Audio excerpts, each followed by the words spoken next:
Exodus chapter 14. Then the Lord said to Moses, "Tell the Israelites to turn back and encamp before Pi-hahiroth between Migdol and the sea. You are to encamp by the sea directly opposite Baal-zephon. For Pharaoh will say of the Israelites, 'They are wandering the land in confusion. The wilderness has boxed them in.' And I will harden Pharaoh's heart so that he will pursue them. But I will gain honor by means of Pharaoh and all his army, and the Egyptians will know that I am the Lord." So this is what the Israelites did. When the king of Egypt was told that the people had fled, Pharaoh and his officials changed their minds about them and said, "What have we done? We have released Israel from serving us." So Pharaoh prepared his chariot and took his army with him. He took 600 of the best chariots and all the other chariots of Egypt, with officers over all of them. And the Lord hardened the heart of Pharaoh, king of Egypt, so that he pursued the Israelites who were marching out defiantly. The Egyptians, all Pharaoh's horses and chariots, horsemen and troops, pursued the Israelites and overtook them as they camped by the sea near Pi-hahiroth, opposite Baal-zephon. As Pharaoh approached, the Israelites looked up and saw the Egyptians marching after them, and they were terrified and cried out to the Lord. They said to Moses, "Was it because there were no graves in Egypt that you brought us into the wilderness to die? What have you done to us by bringing us out of Egypt? Did we not say to you in Egypt, 'Leave us alone so that we may serve the Egyptians'? For it would have been better for us to serve the Egyptians than to die in the wilderness." But Moses told the people, "Do not be afraid. Stand firm, and you will see the Lord's salvation, which he will accomplish for you today. For the Egyptians you see today you will never see again. The Lord will fight for you. You need only to be still."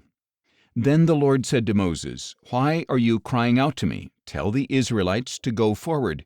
And as for you, lift up your staff and stretch out your hand over the sea and divide it, so that the Israelites can go through the sea on dry ground. And I will harden the hearts of the Egyptians, so that they will go in after them. Then I will gain honor by means of Pharaoh and all his army and chariots and horsemen. The Egyptians will know that I am the Lord when I am honored through Pharaoh, his chariots, and his horsemen." And the angel of God who had gone before the camp of Israel withdrew and went behind them. The pillar of cloud also moved from before them and stood behind them, so that it came between the camps of Egypt and Israel. The cloud was there in the darkness, but it lit up the night. So all night long neither camp went near the other. Then Moses stretched out his hand over the sea, and all that night the Lord drove back the sea with a strong east wind that turned it into dry land. So the waters were divided, and the Israelites went through the sea on dry ground with walls of water on their right and on their left. And the Egyptians chased after them, all Pharaoh's horses, chariots, and horsemen, and followed them into the sea. At morning watch, however, the Lord looked down on the army of the Egyptians from the pillar of fire and cloud, and he threw their camp into confusion. He caused their chariot wheels to wobble so that they had difficulty driving. "Let us flee from the Israelites," said the Egyptians, "for the Lord is fighting for them against Egypt."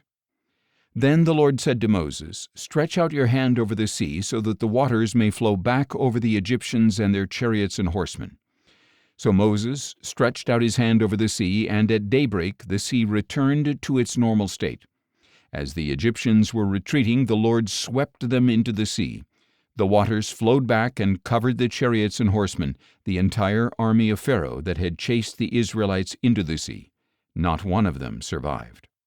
But the Israelites had walked through the sea on dry ground with walls of water on their right and on their left. That day the Lord saved Israel from the hand of the Egyptians, and Israel saw the Egyptians dead on the shore. When Israel saw the great power that the Lord had exercised over the Egyptians, the people feared the Lord and believed in him and in his servant Moses.